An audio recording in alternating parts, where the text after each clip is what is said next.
जमी पे बैठकर क्यों आसमां देखता है, जमी पे बैठकर क्यों आसमां देखता है, चल उठ खड़ा हो, ये जमाना सिर्फ उड़ान देखता है। तो दोस्तों आज हम लोग क्या करेंगे, जो आपकी 16 फरवरी को होने वाली परीक्षा है हिंदी की, उस परीक्षा की खोपड़ी में पूरा का पूरा क्या करेंगे, छेद कर देंगे। ठीक है, तो इसी के साथ देखिए मैं आप लोगों के लिए लेके आया हूँ हिंदी का जो है बहुत ही महत्वपूर्ण टॉपिक, जिसको आप क्या करके तैयार करके जाएंगे तो इसमें से आपके यही क्वेश्चन जो है, जो बताऊंगा मैं वही क्वेश्चन आपके रहेंगे आने वाले। ठीक है, तो क्या होगा, बहुविकल्पी प्रश्न जो है आपका पहले आएगा। आप लोग जान रहे हैं कि आपको भरने के लिए क्या मिलेगी, एक ओमार सीट मिलेगी। ओमार सीट में पहले आप क्या कीजिएगा, ओमार सीट का इंस्ट्रक्शन जरूर पढ़ लीजिएगा। ठीक है, कि ओमार सीट में निर्देश क्या दिए गए हैं, कैसे कैसे ओमार सीट को भरना है। उसको करने के बाद आप बहुविकल्पी प्रश्न जो है आपके आएंगे कितने नंबर के, 20 नंबर के।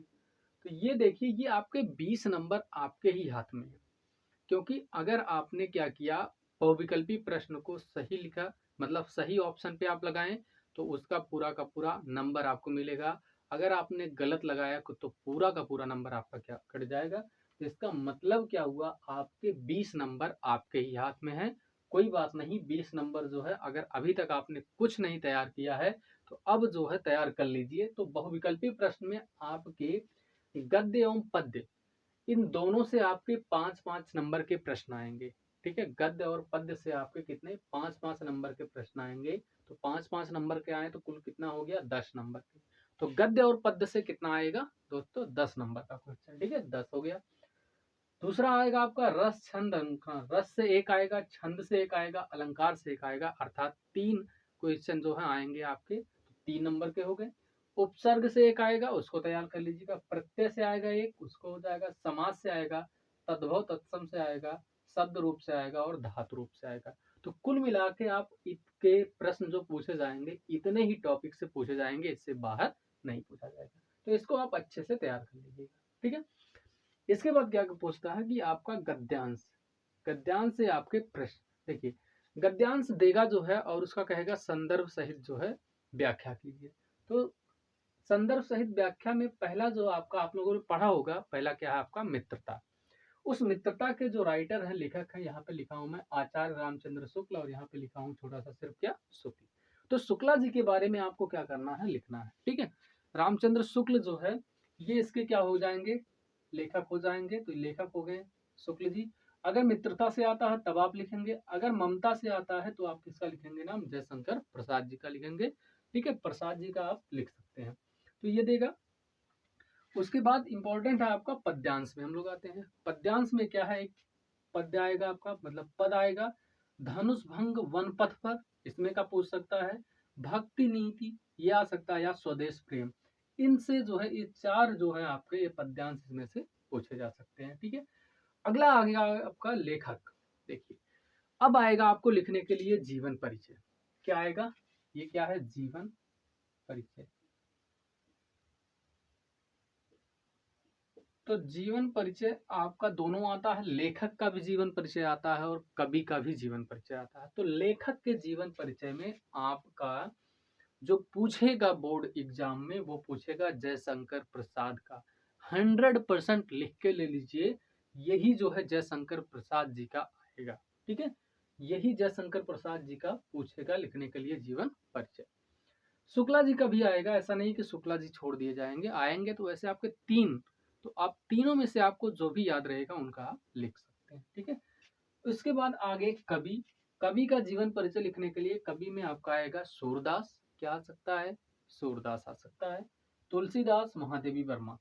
महादेवी वर्मा का ज्यादा चांस होता है, बाकी ये लोग भी आते हैं। ठीक है, तो मतलब हमको क्या करना है, देखिए हमको एग्जाम में दिखाना नहीं है, हमको क्या करना है, ये अप्रोक्सीमेट आपको बोलेगा कि कम से कम आप जो है कितने शब्दों में, आप अपने हिसाब से जितने शब्दों में व्याख्यान कर पाएंगे मतलब करिएगा, ज्यादा बड़ा खींचने का कोशिश मत कीजिएगा। ठीक है, क्योंकि आपके पास जो है बहुत टाइम नहीं है।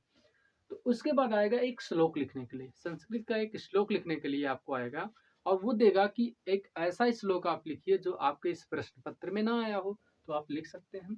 अगला आपका देगा संस्कृत के गद्यांश और पद्यांश देंगे। तो यहाँ से मतलब वहां दिया रहेगा, आपको उसका जो है लिखना रहेगा। वाराणसी से आ जाएगा, वीरा वीरण पूज्यन्ते इससे आ सकता है, या भारतीय संस्कृति, इन तीनों में से आपका आ सकता है। ठीक है, अब आते हैं जो सबसे महत्वपूर्ण और जो है आपका क्या है, निबंध। इस पे आपको मिलते हैं 10 नंबर। कितने नंबर? 10 नंबर। तो इस निबंध पे आपको लिखना है, आजकल देख ही रहे हैं आप शहरों में क्या चल रहा है, प्रदूषण की समस्या, तो आप उसकी जानकारी रखिए। ये चीज देखिए बहुत पूछा जाता है, काफी बार जो है एग्जाम में पूछा गया, बेटी बचाओ बेटी पढ़ाओ योजना पे। तो इस योजना के बारे में जो है आप क्या कर सकते हैं, पूरा डिटेल लिख सकते हैं। ठीक है, तो ये हो गया। आतंकवाद क्या है, आतंकवाद कारण और निवारण। तो आतंकवाद का कारण और निवारण, इस पे भी आप क्या, कैसे उस क्या कारण है कि आतंकवाद बढ़ रहा है, उसका निवारण कैसे किया जाना चाहिए। ये विज्ञान वरदान या अभिशाप, ये भी पूछा है, काफी बार एग्जाम में पूछा है, तो आने के बहुत ज्यादा ही चांसेस। इसके बाद कहता है कि आप देखिए, इसको आपको लिखना है, ज्यादा लेंदी नहीं करना है आपको, अधिकतम 80 शब्द में लिखना है। ठीक है, 80 शब्द बहुत हो जाते हैं आपके लिए, तो 80 शब्द कम से कम आप लिखिए। खंड काव्य आता है, खंड काव्य में कहेगा कि स्वपठित, आप लोगों ने पढ़ा होगा खंड काव्य में, तो स्वपठित मतलब आप जो पढ़े होंगे उसी से आप लिखिएगा, अर्थात वहां से पूछेगा आपका 3-4 देगा, ऐसा नहीं कि एक ठू दे दिया आपको, तो 2-3 ठू देगा आपको। तो आप क्या करिएगा, जो आपने पढ़ा है, जो आपको बढ़िया से याद है, उसको भी आप लिख लीजिए। इसमें आएगा आपका श्रवण कुमार पूछ सकता है, मुक्ति यज्ञ का पूछ सकता है, त्यागपथी और सत्य की जिद, इनसे क्या हो सकता है, आपका खंड का आप तैयार करके जाइए, ये चीज आपके पूछे जाएंगे। दूसरी चीज आपका क्या पूछेगा, आप जान रहे हैं क्या छूट रहा आपका, रस छंद अलंकार है ना, ये सब आपका छूट रहा है। छूटने का मतलब यहाँ पे जो है स्पेस नहीं था, इसलिए मैंने डाला नहीं, बाकी आपको बता दे रहा हूँ कि आप रस छंद अलंकार ये भी आप क्या करके जाइए, पढ़ के जाइए, और आप बेहतर क्या कीजिए, आपको टारगेट ये रखिए कि अगर 70 नंबर का पेपर है तो मुझे 70 में 70 लाना ही लाना है। ठीक है, तो ऐसा अगर आप टारगेट करके पढ़ेंगे तो आपका पूरा का पूरा नंबर जो है आएगा। वैसे हमको डर क्या है, 70 नंबर में 70 नंबर लाने के लिए क्या करना है, बस पढ़ना ही तो है, तो पढ़िए ना, आराम से पढ़िए, कोई दिक्कत नहीं है। आप लोगों के लिए इतना सोर्स अवेलेबल है कि आप खाली पढ़िए, बाकी 70 नंबर आपके जरूर आने चाहिए, ये टारगेट रखिए। ठीक है, कि आपके इस लिखित परीक्षा में आपके 70 नंबर आने चाहिए। और आप जान ही रहे हैं कि आज जो है हम लोग क्या कर रहे हैं, इसका जो देख रहे हैं महत्वपूर्ण टॉपिक, इसमें जितने भी टॉपिक हैं आपके सब बेहद और बहुत ही क्या है, महत्वपूर्ण है। कह नहीं सकता कि इतने, आप सोच लीजिए कि ये सब हम लोग बनाते हैं कहाँ कहाँ से, काफी बार एनालिसिस करके ये पता चलता है कि कौन सा बार बार पूछा जाने वाला है। तो इस बार पक्का जो है यही जो है आपको प्रश्न पत्र में देखने को मिलेगा।